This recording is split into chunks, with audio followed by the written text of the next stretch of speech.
When we talk about live streaming for churches especially, I like to break it up into 5 different areas. So our first area is picture. Now with our picture, we need a way to get our picture into our live stream. So that's going to be through our computer or through another option. So we're going to need a camera for this. Now your camera that you have, you could be able to use, or you may need a new camera. But you're going to need possibly a capture card or a cable to connect it. Your camera is also going to need a clean HDMI output. This just means that all of the other settings on your camera screen don't actually go into the feed, and it's not covered with all of those little white bits of writing that are on your camera.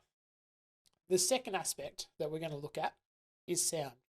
So with any video, sound is actually the most important aspect of your video. It's not the picture quality, because 9 times out of 10, someone will watch a poor quality image with good sound, but they won't watch a good quality image with bad sound. So sound is super important to realize. We need to think about, are we going to mix our sound? Is our sound going to be separate in our mix if we're filming in the room during our church service? So do we have one mix for in the room? Do we have one mix for online? And are we doing it all simultaneously with one person or 2 different people mixing 2 different mixes for us? Our third option that we need to look at here is our internet. Now, of course, with any live streaming, we highly recommend you use cabled internet just so the quality and the speed is there. And we're going to need to be sitting around about the minimum of 5 megabits per second upload speed for our stream, just so we can send out enough signal. Highly recommend that we have way more than this. 10, 15 or even more is way better, but we want to aim for at least 5 megabits per second. Our fourth element we're going to look at are graphics. Do you need graphics on your live stream? Do you plan on using lower thirds? Do you need countdown clocks? Do you need title slides? How are we going to incorporate them into our live stream? And our fifth element, it's not as important, but for our church we use it, and I just thought we'd include it as well, is our stage display. Are we going to go out there and have a stage display for our speakers? Do they need prompts? Do they need messages? Do they need countdown clocks to stay on task? Is this something that we can do, and we can do it easily for them, to help make our live stream even better? Now, let's go and have a look at the current setup that we have at our church. So the first element we're going to talk about is our picture. Now with our picture at my church, what we have is we have a camera, and we actually have a Blackmagic Pocket 4K camera, and we run that via HDMI output out of our camera into an ATEM Mini Pro. Why do we use an ATEM Mini Pro? Well, the reason is to do with the picture and the encoding and sending the stream out. So let's have a chat about the Blackmagic Pocket 4K cinema camera. So firstly, it's got a great picture. Now it does have to have a LUT applied. If you're not sure about LUTs and cameras, that's okay for now. But we do have a great picture coming in through our camera here. We're able to power it off the wall, which is really good if we're doing live streaming. There's no possibilities of that camera going flat and turning off on us. One of the downsides with this Pocket 4K camera is it does not have autofocus. So we do have to set it manually, and if we need to adjust that, we need to do it during the live stream. It does have a mini XLR port, which means I can run XLR sound straight from the sound desk straight to my camera without needing to convert it to a different connection. And it also talks really nicely with our ATEM Mini Pro, because these 2 pieces of equipment are built by the same company. So they talk to each other really nicely, and I can actually control the camera through the software for my ATEM Mini Pro. Why do we use an ATEM Mini Pro? Well, number one, it has a built-in encoder. So for us at our church, our computer wasn't handling the encoding. If you don't know what encoding is, it's where your computer takes all of the images in the video, puts them together into the video, and sends it off as a video. So our computer wasn't handling that well. And so this ATEM Mini Pro actually has a built-in encoder and does all of that work for us. It also has 4 HDMI inputs. So if I wanted to add more cameras in the future, I can easily add another couple of cameras. At the moment, we currently use 2, one for our camera, one for our graphics, but we can easily add more cameras later, and it gives us expandability. There are a couple of issues with getting sound into the ATEM Mini. It only has small aux jacks that you can get your sound in with, which causes some problems, but we run ours through our camera, which we'll see soon when we discuss sound. You can key out colors using the ATEM Mini, so you can do luma keys, chroma keys, all of your keying. It all has it built in. And just in general, the ATEM Mini Pro is just great value for money for all of the features that you get packed into it with encoding and chroma keys and luma keys and all of the other things you're able to do with it as well. So our sound setup. Now, the first thing I just want to note about our sound here is we actually run a Behringer X32 in a different room. So our studio at church is set up completely separate to our auditorium. And so we run our sound desk from our auditorium, but we're actually running a separate studio. So we film at different times, we live stream at different times separately to church. And so we run XLR cables back to our sound desk for our sound. So here, our first sound input we have is all of the sound that's coming into our live stream, whether it's music, sometimes we're playing videos, it might be sound effects. That's all run through Propresenter on a laptop, and that goes out of the laptop to an XLR cable that runs back to the sound desk in the other room.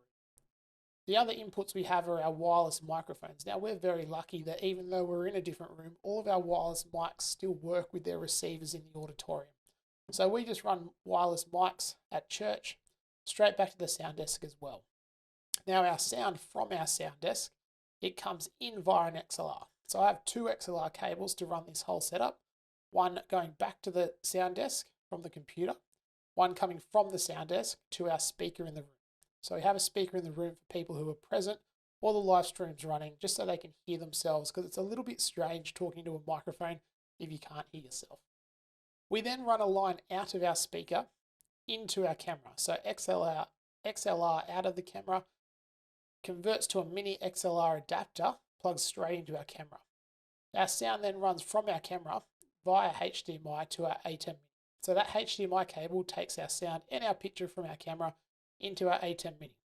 Alternatively, we could run our sound straight from our sound desk into our ATEM Mini, which we're looking at doing possibly.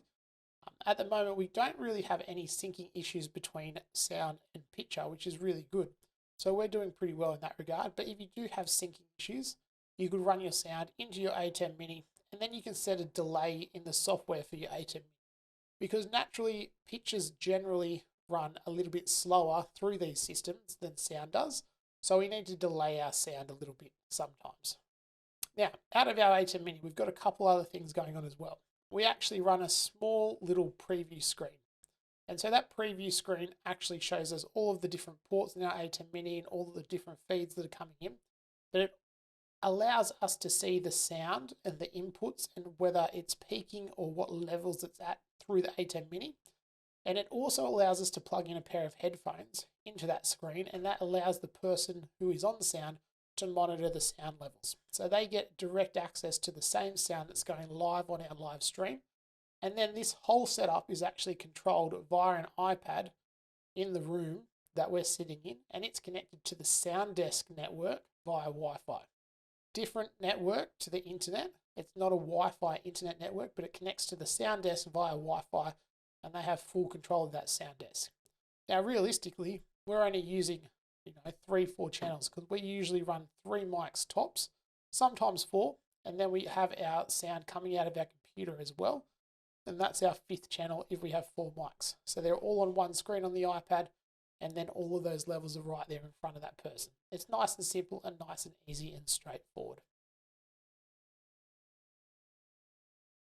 Thirdly, we have the internet. Now, obviously the internet's super important, but there's a couple little things here that are quite handy in our little setup that we're running at church. Our first one is we have our Ethernet. So our Ethernet runs into our laptop running Propresenter. Our other internet goes straight into our ATEM Mini, and so that's all cable. Now, just take note that these Ethernet cables are actually all on the same Ethernet network, and so they all run through an Ethernet switch. Why is that important? Well, it gives us a few different options. Number one, I can access the software for the ATEM Mini Pro and change settings and things like that from this computer because they're on the same network. So I open up the ATEM Mini software, I can change the settings, I change my RTMP server. If you're not sure what that is, I'm sure you'll learn soon. And I can access everything inside this. I can also open it on here and control my camera here because it's all on the same network. There's also been no issues with bandwidth or speed for us ever with our internet because we're running about 15 to 20 megabits per second upload. So our live stream's always running well. When the issues have occurred, It turns out it's not the internet. It might be an Ethernet cable's come unplugged or something similar like that. But the ATEM Mini actually buffers and gives you a little bit of time to figure it out.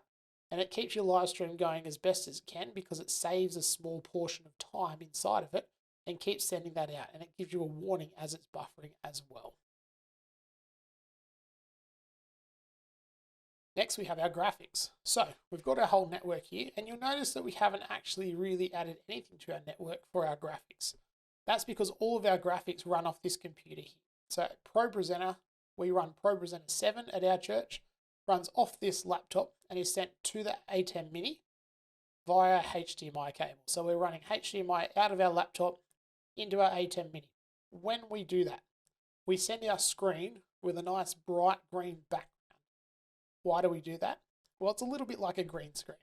So what that allows us to do is the ATEM Mini Pro just here, it keys out the green color and inserts the image from the camera in its place.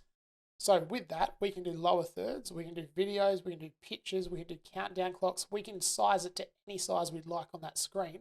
It can be full screen, it can be half screen. Our lower thirds are obviously in the lower third, but we can do all of that purely using Propresenter 7 on this computer.